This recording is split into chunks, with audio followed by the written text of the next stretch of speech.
मेरे एक दोस्त ने ईएमआई पर बाइक और आईफोन लिया, जिसका उसको इतना नुकसान हुआ। आज वो इतना दुख में है। उसकी सैलरी है सिर्फ 22,000 और वो ईएमआई भरता है 11,000 रुपये की।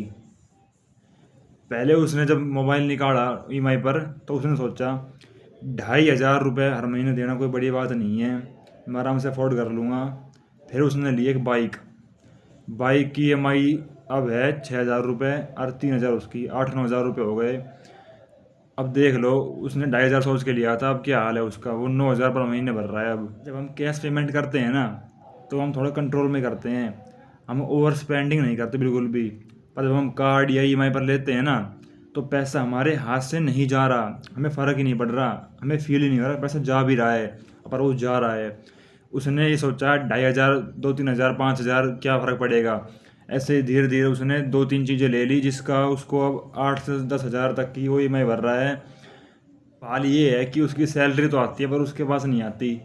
10-12 हज़ार की वो ईएमआई भर देता है, बाकी जो घर खर्चा उसमें लगते हैं पैसे काफ़ी। क्योंकि आज के टाइम पे महंगाई इतनी हो गई है कि पूछो मत बस। तुम डायरेक्ट कैश में नहीं ले सकते ये चीज़, तो ईएमआई पर लेना गलत नहीं है पर सोच समझ कर लेना चाहिए।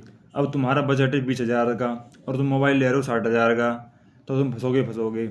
अब तुम्हारा बजट के हिसाब से चीज़ लो।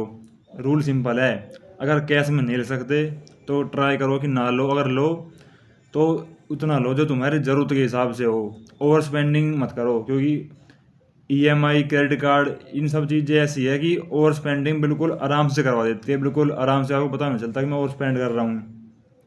ये तो फिर भी ठीक है, साल 6 महीने 1.5 साल में अपनी ईएमआई पूरी भर देगा और फ्री हो जाएगा। कई लोग तो इतनी बड़ी गलती करते हैं कि 10-10 लाख की कार ले आते हैं ईएमआई पर ही और फिर भर नहीं पाते, और फिर जो बीतती है वो वही जानते हैं उन पर ही। तो आप ध्यान रखिए, कभी भी अपने बजट से बाहर मत लें। ईएमआई, लोन, ये ऐसी चीज़ें हैं कि ये ओवर स्पेंडिंग करवा देती है, इससे बचें।